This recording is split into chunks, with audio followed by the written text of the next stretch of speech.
There are three heartbreaking stories coming out of the Middle East that I need to share with you. So first we go to The Independent. They say, Israel considering law to ban photographing or filming of IDF soldiers. I wonder why they would do such a thing.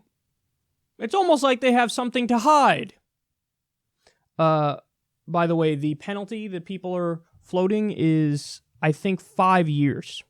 I saw one article said 10 years, but most articles say 5 years.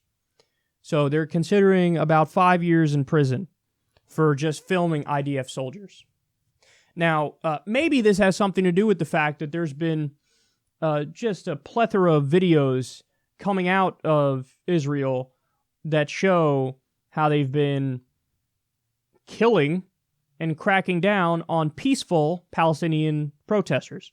There was one video of somebody praying and they got shot. There were other videos of people running away from the border and they got shot. And keep in mind, what's happening on the Palestinian side is there are some people who are throwing rocks, which, by the way, cannot reach the Israeli soldiers who are over 200 yards away. There were some tires that were set on fire. There were some slingshots used. And that is being viewed as something which requires lethal force in reaction to it. And snipers are killing people, including children, from 200 yards away. So they've shot journalists. People, it says press right on their chest, and they've killed them.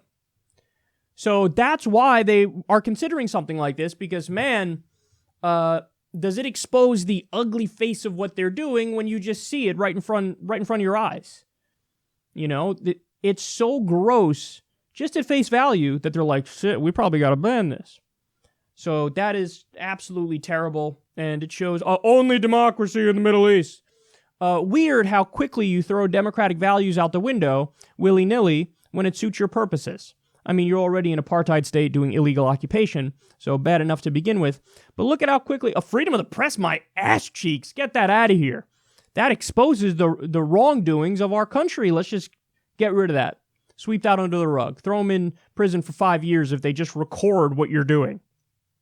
Okay, so now we go to The Guardian. Take a look at this. Israeli court approves razing West Bank Bedouin village. Supreme Court's verdict on Khan al-Ahmar likely to prompt anger in EU governments trying to save it.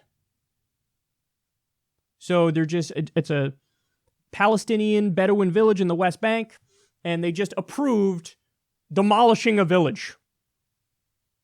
So people living there have been living there for a very long time, Palestinians, and they just willy-nilly decide, it obstructs the view of our illegal settlement, so we're just going to destroy your home and your property and everything you've ever known and act like it's totally cool and normal. It's like, hey, the Supreme Court said it's okay, it's legal.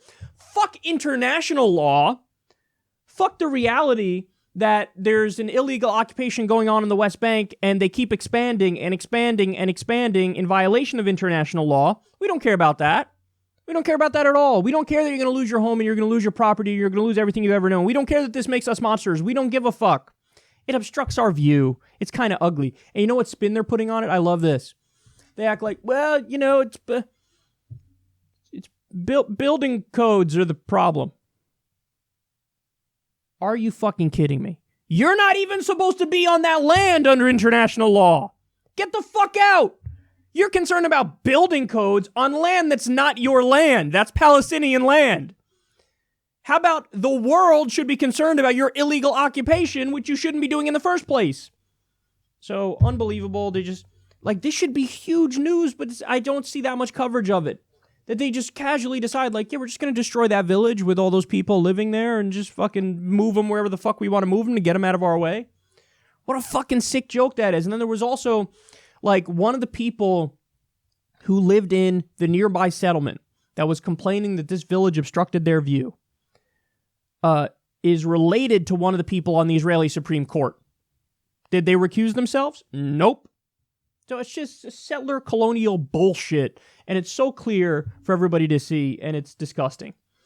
All right, and then finally we go to probably the worst one of them all. This is from the Associated Press.